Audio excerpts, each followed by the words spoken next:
கோவில் புளி சாதம் 20 கிலோ அளவுக்கு தம் போட்டு செஞ்சது. நல்லா உதிரி உதிரியாக நல்ல டேஸ்ட்டாக வாசனையோட எப்படி செய்யுதுங்கிற பார்த்தலாம். 20 கிலோ பிடிக்கிற அளவுக்கு டபரால் நல்லெண்ணெய் கடலெண்ணெய் 2 கலந்து ஊற்றிட்டு நல்லா காஞ்சு வந்ததும் ஒரு கைப்பிடி அளவுக்கு கடுகு, ஒரு கைப்பிடி அளவுக்கு வெந்தயம் 2 சேர்த்து நல்லா பொரிஞ்சு வந்து கருவேப்பிலை சேர்த்துக்கலாம். காரத்துக்கு வரமிளகா 2 கைப்பிடி அளவுக்கு சேர்த்துக்கலாம். மீடியம் ஃப்ளேம்லேயே வச்சு நல்லா கிளறி கொடுத்துட்டே இருக்கணும். 1 கிலோ அளவுக்கு பச்சையான நிலக்கடலை எடுத்துட்டு அதையும் சேர்த்துட்டு 1/2 கிலோ அளவுக்கு உரிச்ச சின்ன வெங்காயம் சேர்த்துருக்கேன். இது வேணான்னா நீங்கள் ஸ்கிப் பண்ணிக்கலாம். சின்ன வெங்காயத்தை 50 கிராம் அளவுக்கு மஞ்சள் பொடி சேர்த்துக்கலாம். 50 கிராம் பாக்கெட்டில் 2 புளியோதரை மிக்ஸ் சேர்த்தாச்சு. நல்லா வாசனையாக இருக்கும். இது சேர்த்ததுக்கு அப்புறமா என்ன பிராண்ட் வேணாலும் சேர்த்துக்கோங்க. இது கூடவே ஒரு டப்பா ஃபுல்லாக பெருங்காயத்தூள் சேர்த்துட்டு கிளறி கொடுத்துட்டு அதுக்கப்புறமா 4 கிலோ அளவுக்கு புளியை ஊற வச்சு அதை எக்ஸ்ட்ராக்டாக மட்டும் சேர்த்துக்கலாம். அடுத்ததாக தண்ணி சேர்த்துக்கலாம். 1க்கு 2ன்ற கணக்கு. புளியோட தண்ணியும் சேர்த்துட்டு 1க்கு 2ன்ற கணக்கு வச்சுட்டு தேவையான அளவுக்கு உப்பு சேர்த்துட்டு 20 நிமிஷம் அரிசியை நல்லா ஊற வச்சுட்டு அதுக்கப்புறமா தண்ணி இல்லாமல் வடிச்சிட்டு உள்ளே சேர்த்துக்கலாம். ஆல்ரெடி தண்ணிக்கு உப்பு சேர்த்துருக்கோம். இப்போ சாதத்துக்கு உப்பு சேர்த்துட்டு நல்லா கலந்து விட்டுட்டு மூடி போட்டு மூடி நல்லா கொதிச்சு வர வரைக்கும் இடையில கலந்து கொடுத்துட்டே இருக்கணும்.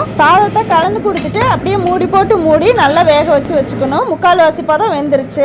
தண்ணி ஈக்குவலா வந்ததுக்கு அப்புறமா புளியோதரை மிக்ஸ் 2 பாக்கெட் மறுபடியும் 50 கிராம் பாக்கெட் 2 சேர்த்தாச்சு. நல்லா கிளறி கொடுத்துட்டு மறுபடியும் மூடி போட்டு அரிசியும் தண்ணியும் ஓரளவுக்கு நல்லா வத்தி வந்துடணும். தண்ணி வத்தி வர வரைக்கும் இதே மாதிரி திரும்ப வந்து செக் பண்ணிட்டே இருக்கணும். சாதம் வெந்துருச்சா அப்படிங்கிறதையும் செக் பண்ணிட்டே இருக்கணும். ஃபுல்லா கிளறி விட்டுட்டு மேலே வெயிட் போட்டுட்டு கம்ப்ளீட்டாக சிம்லேயே வச்சு தம் போட்டுட்டணும். 1/2 மணி நேரத்துக்கு ஒரு தடவை தம் உடைச்சிட்டு அதுக்கப்புறமா 1 மணி நேரம் கழிச்சு ஒரு தடவை தம் உடைச்சா அவ்வளோதான் உதிரியாக தயாராகிடும். அடியில் வரைக்கும் அடி பிடிக்காம நல்ல வாசனையாக இருக்கும். கோவிலில் கிடைக்கிற அதே டேஸ்ட்லேயே கம்மியான அளவில் வீட்டிலேயே செஞ்சு பாருங்க. வீடியோ பிடிச்சிருந்துச்சுன்னா லைக் பண்ணிட்டு சேனலையும் ஃபாலோ பண்ணிக்கோங்க.